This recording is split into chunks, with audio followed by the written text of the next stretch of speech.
Muchas gracias por esta invitación. Es un honor para mí poder estar aquí con ustedes esta noche y compartirles de la displasia de cadera, que para mí es un tema pues muy apasionante.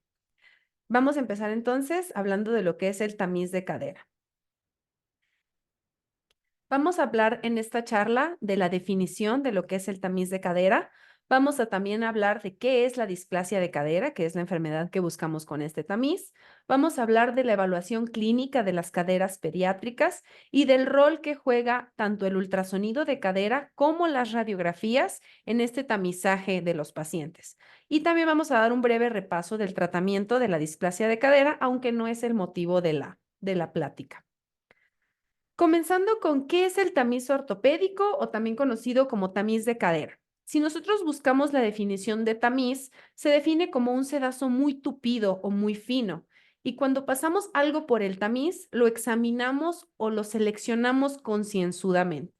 Podemos entonces deducir que el tamiz ortopédico es un estudio universal para el diagnóstico de una patología. Existen 5 tamices que se les deben de hacer a todos los recién nacidos: el tamiz metabólico, el tamiz cardíaco, el tamiz oftalmológico, el tamiz auditivo y el tamiz ortopédico. Todos estos tamices lo que buscan son descartar enfermedades para poder dar un tratamiento lo antes posible y evitar secuelas en los pacientes. El tamiz ortopédico busca lo que es la displasia de cadera. De acuerdo a la NOM 034, que fue publicada en 2013, que habla para la prevención y el control de los defectos al nacimiento, es en donde nos ayuda a buscar lo que es la displasia de cadera. Al ser una norma oficial mexicana, es de carácter obligatorio, es decir, se debe de llevar a cabo en todos los pacientes y tanto en la práctica pública como en la práctica privada. Lo que nos señala la norma es que debemos de hacer una exploración clínica dirigida hacia las caderas de los pacientes y todo esto acompañado de un estudio de imagen. En el 2013 nos hablaba de que tenemos que hacerles radiografías a los pacientes para poder diagnosticar o descartar la displasia de cadera. También tenemos la guía de práctica clínica del diagnóstico y tratamiento oportuno de la displasia del desarrollo de la cadera, en donde en las pruebas diagnósticas habla de que el estudio radiográfico tiene mayor sensibilidad para la detección de la displasia de cadera a los 6 meses y el ultrasonido tiene una mayor especificidad a los 3 meses de edad. Esto es que el ultrasonido nos ayuda a diagnosticar la displasia de cadera a una edad más temprana. Pero también la misma guía de práctica clínica señala que el ultrasonido, a pesar de que es útil para una detección temprana de la displasia de cadera, pues no se cuenta con el personal y los equipos a disposición para poder realizárselo a toda la población. Y es ahí donde empieza pues nuestro trabajo como ortopedistas y como también los pediatras, que son el primer contacto con estos pacientes. En 2016, en el Diario Oficial de la Federación, se publicó un decreto para reformar los artículos 61 y 64 de la Ley General de Salud. Es cuando por primera vez se habla del ultrasonido de cadera como prueba diagnóstica. Y nos dice este decreto que el ultrasonido de cadera o radiografía anteroposterior de pelvis se debe de realizar a todos los mexicanos entre el primer y cuarto mes de vida. Y no es hasta abril del 2023 que se incluye el tamiz de cadera dentro de la Cartilla Nacional de Vacunación como uno de los 5 tamices que les deben de realizar a todos los pacientes. Ahora vamos a hablar de la displasia del desarrollo de la cadera, que es la enfermedad que buscamos con el tamiz de cadera. Esta enfermedad fue descrita por primera vez en 1832 por Dupuytren.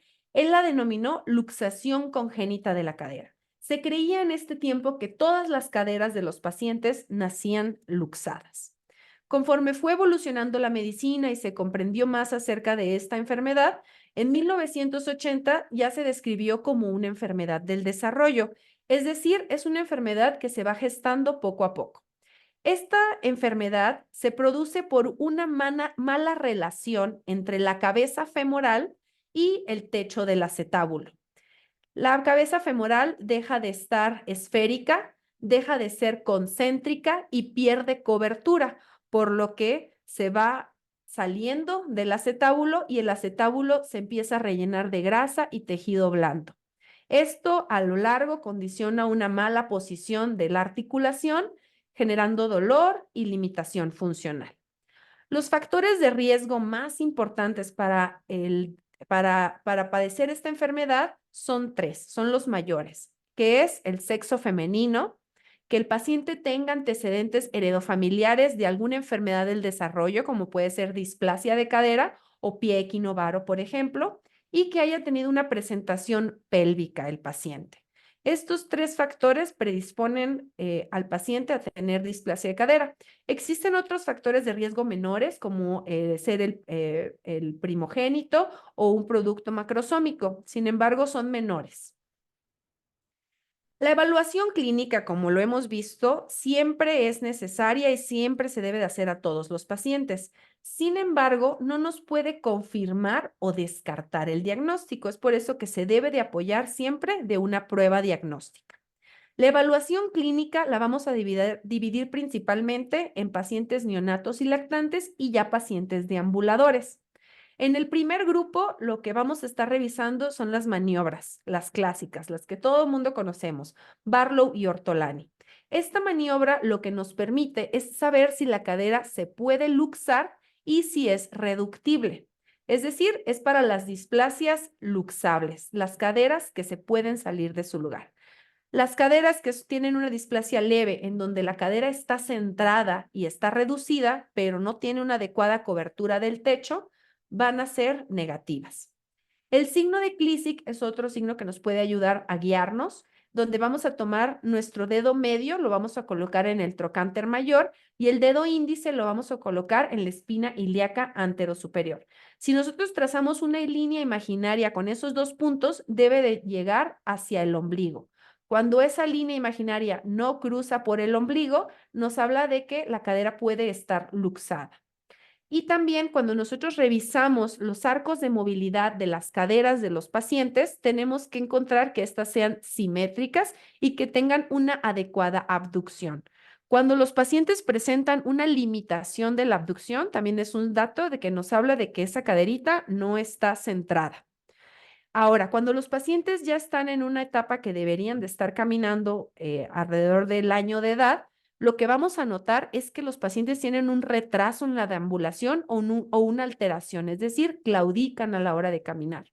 Podemos encontrar el signo de Galeazzi, como en la imagen, la primera imagen, en donde se observa un acortamiento relativo de la tibia, y esto es porque la cadera está luxada.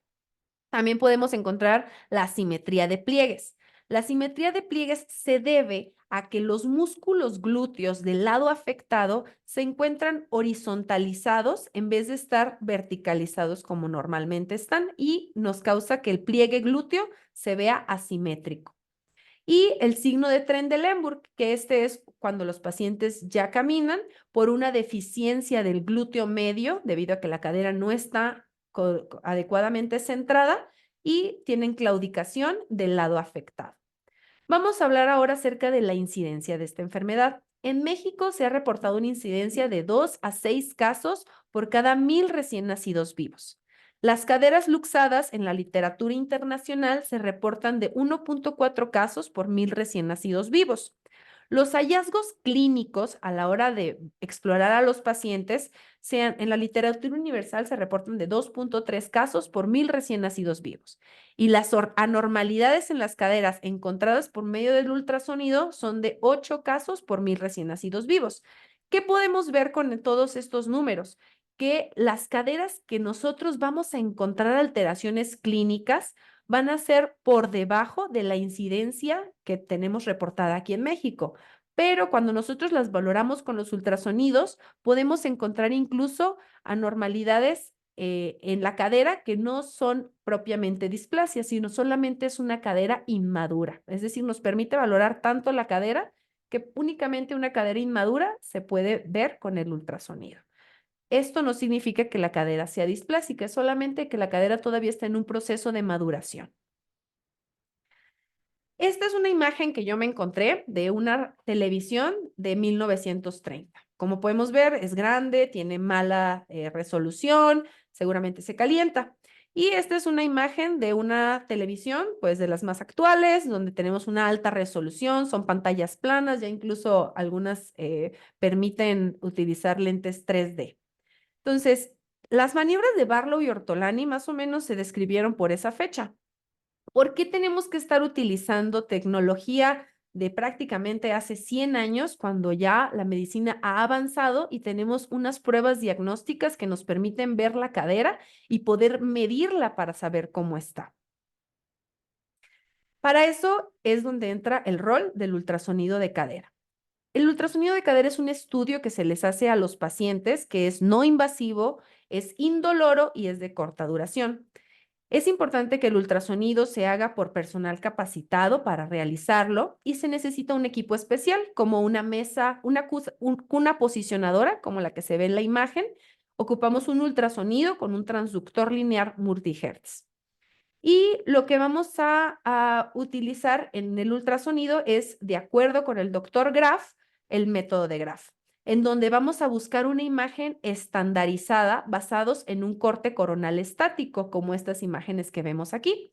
Las imágenes son de un ultrasonido y las de abajo es un esquema de cómo se representa la cadera con respecto al acetábulo.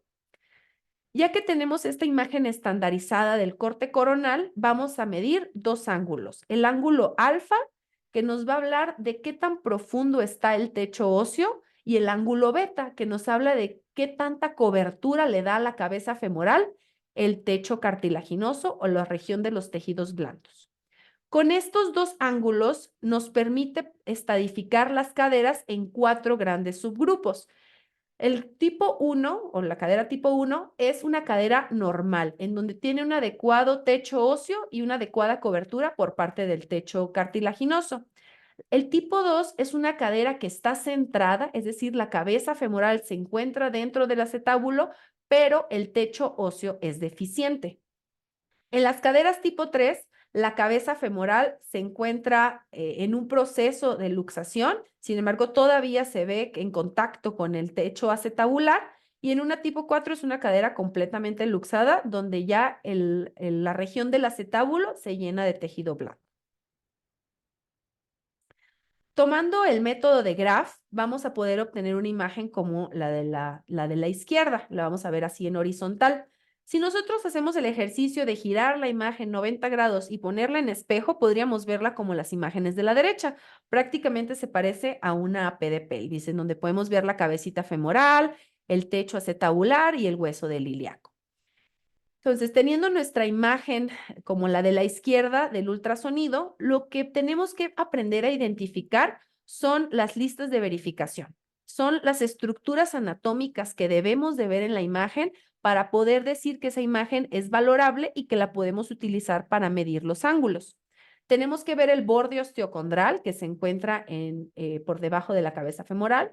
Tenemos que ver la cabeza femoral, el repliegue sinovial, la cápsula que se extiende a partir de ese repliegue, el labrum, que es esa zona hiperecoica que se observa, después seguida del techo cartilaginoso, el techo óseo, y tenemos que ver el turning point, que se define como el punto del techo óseo en donde cambia de cóncavo a convexo.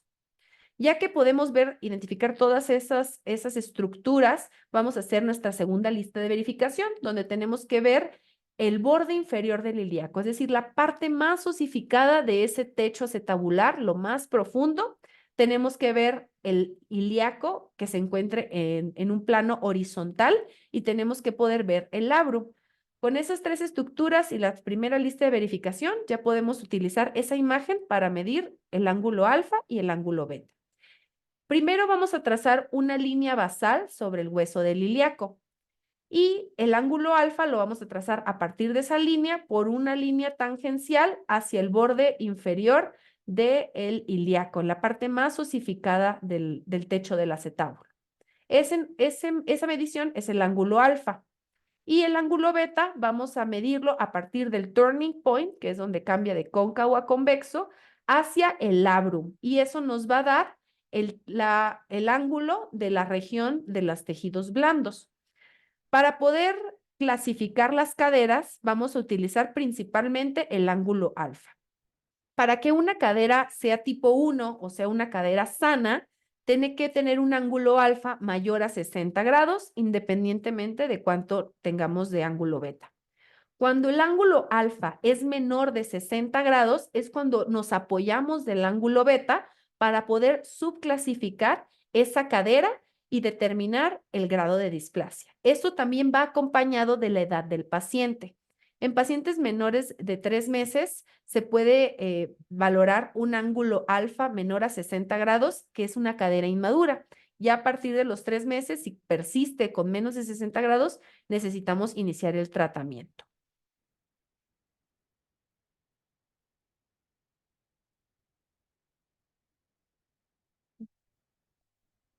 Ahí está. Ahí está.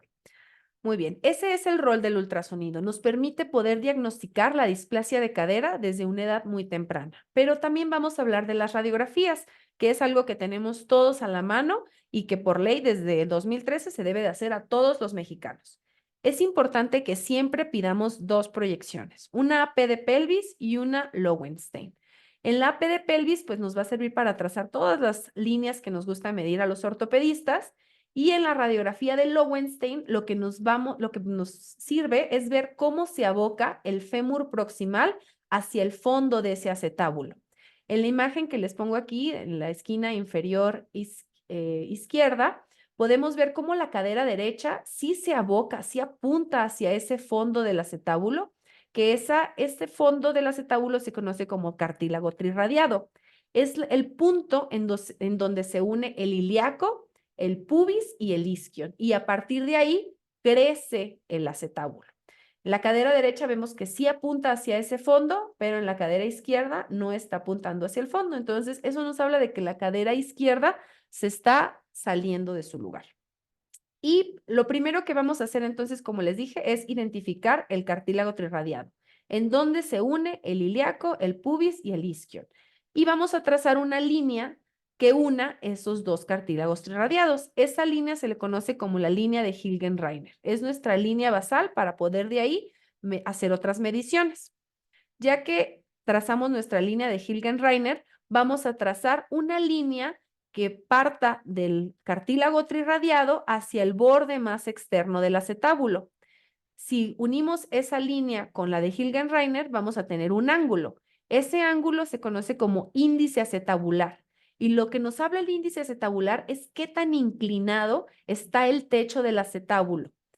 En un paciente recién nacido, si nosotros le tomáramos una radiografía de una P de pelvis, vamos a ver un índice acetabular de unos 30 grados. Para ese paciente es lo normal. El índice acetabular, conforme la cadera va madurando y se va osificando, va disminuyendo. Para los 6 meses de edad ya debe de estar alrededor de 25 grados y para el año de edad ya debe de estar alrededor de 20 grados, porque es como va osificándose la cadera.